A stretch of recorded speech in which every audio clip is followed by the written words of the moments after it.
Dhaka stock এক্সচেঞ্জে আজ ঊর্ধ্বগতির মধ্য দিয়ে লেনদেন চলছে। প্রথম আড়াই ঘন্টায় ডিএসই এক্স সূচক 10 পয়েন্ট বেড়ে মোট সূচক দাঁড়িয়েছে 5,027 পয়েন্টে।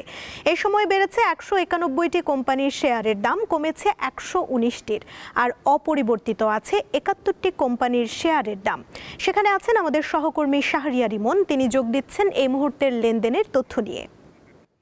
ইমন, দেশের প্রধান পুঁজিবাজারে এই মুহূর্তের লেনদেনের পরিস্থিতি কেমন দেখছেন, বিস্তারিত জানাবেন।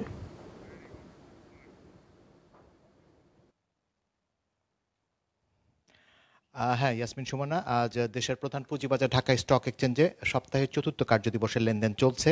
আমরা দেখছি সকাল থেকে সূচকের ওঠানামার মধ্য দিয়ে আসলে লেনদেন চলছে। আমরা এখন প্রথম 3 ঘন্টায় দেখছি সূচক প্রায় আপনার 7 পয়েন্টের মতো বেড়ে মোট সূচক অবস্থান করছে 5,025 পয়েন্টে।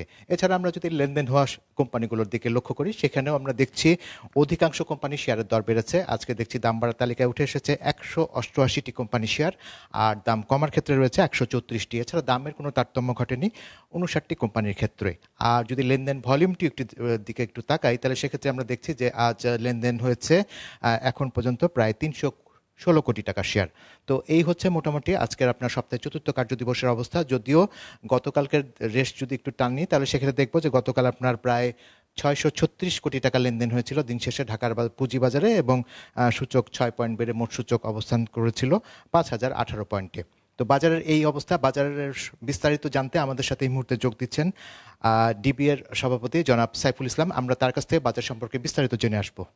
জনাব সাইফুল ইসলাম, আপনাকে স্বাগত জানাচ্ছি আমাদের দীপ্ত টিভির এই বিজনেস আয়োজনে। আপনার কাছে আমরা যেটি জানতে চাই সেটি হচ্ছে যে পুঁজিবাজারে আমরা দেখছি যে বেশ খানিকটা উত্থান পতনের মধ্য দিয়ে আসলে কাটলো, আবার কিছুটা ঘুরে দাঁড়িয়েছে। তো আজ আমরা যে অবস্থাটা দেখছি, আপনি পুঁজিবাজারকে আজকে কিভাবে বিশ্লেষণ করবেন? জি, থ্যাংক ইউ। আপনার পুঁজিবাজারের উত্থান পতনটা তো অত্যন্ত স্বাভাবিক ব্যাপার, এবং এটাই হওয়া উচিত। কারণ আপনার পুঁজিবাজার যদি একটা ওয়ান সাইডেড বা ওয়ান ওয়ে ট্রাফিক হয়ে যায়, তাহলে সেটা কারোর জন্য একটা ভালো বার্তা নিয়ে আসে না। তো আমাদের যেটা হয়েছে, আপনার গত সপ্তাহে আমরা দেখেছি যে আমাদের মার্কেট, যেটা আমরা কারেকশন বলি, but it was overlay corrected, সেখান থেকে আমরা রিগেইন করেছি।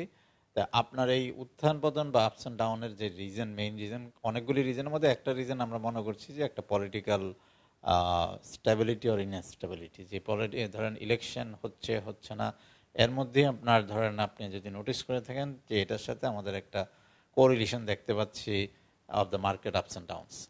মোটামুটিভাবে যেটা হচ্ছে যে আমরা আমাদের চিফ অ্যাডভাইজার মহোদয় সাহেব আবার রিইটারেট করলেন on the like say 21st of November, যেখানে উনি প্রেসের সামনে আসলেন। বা মোটামুটিভাবে আমরা আবার বুঝতে পারলাম যে আমাদের election will be held in February, আমাদের ইলেকশন ডিক্লারেশন হয়তো চলে আসবে জানুয়ারি 1st উইকে। সেখান থেকে আপনার আবার মার্কেট কিছুটা ঘুরে দাঁড়িয়েছে। তো নির্বাচনটা যখন অ্যানাউন্স হয় বা হবে, তারপর থেকে আমরা আশা করি যে বাজার মোটামুটিভাবে স্টেবল থাকবে।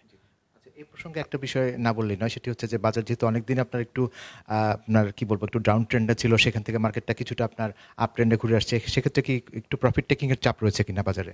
এটা সবসময় থাকবে যখনই আপনার। তবে একটা জিনিস খেয়াল করতে হবে, যে সেটা হচ্ছে যে আমাদের এখানে নেগেটিভ ইকুইটিটা এখনও আছে, এবং সেটা আরও কয়েক বছর থাকবে।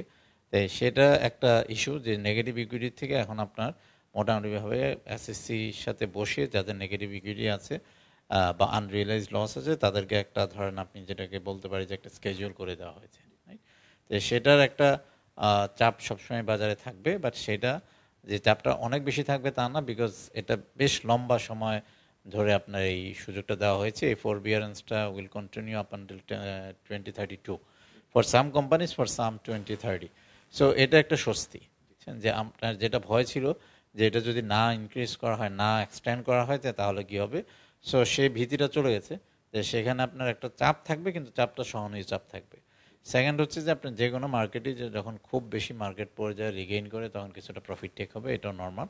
এখন পর্যন্ত আমরা যেটা দেখতে পাচ্ছি যে বাজারে ভলিউমটা ইনক্রিজ করেছে from 300 or below 400 to 600 plus.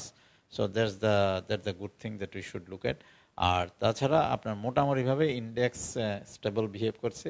আমরা ধরেন রেজাল্টগুলির জন্য ওয়েট করছি, যে অনেকগুলি রেজাল্ট আসছে, তারপরে আবার ধরেন ব্যাঙ্কগুলির ক্লোজিংয়ের দিকে যাচ্ছে।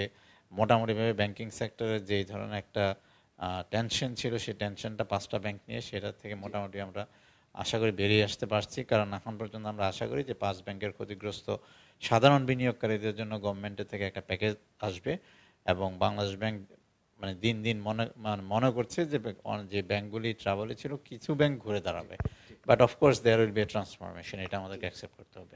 আজকে আরেকটি বিষয় যে আপনার ডিএসসিতে আপনারা একটি অনলাইন কার্যক্রম শুরু করলেন, আপনি যদি আমাদেরকে সংক্ষেপ করে একটু বলেন যে এই কার্যক্রমের মাধ্যমে আসলে আপনার বাজারে কি উপকার আসবে?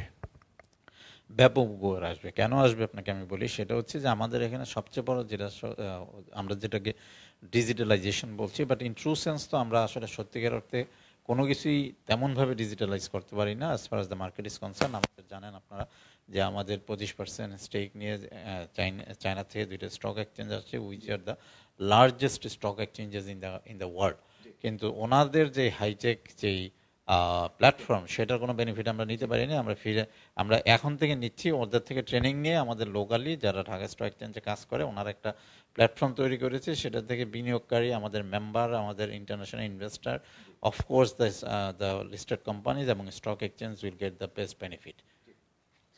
এটা আশা করা যায় তাহলে আপনার একটা অনলাইন কার্যক্রমের দিক থেকে আপনারা অটোমেশনের দিক থেকে খানিকটা এগিয়ে গেলেন। আমরা এক ধাপ এগিয়ে গেছি, এটা বলা হচ্ছে ওনাদের যেটা বললেন যেটা সেকেন্ড স্টেপ, আমরা উইড লাইক টু মুভ মোর এবং সেটা কন্টিনিউ করবে ইনশাল্লাহ।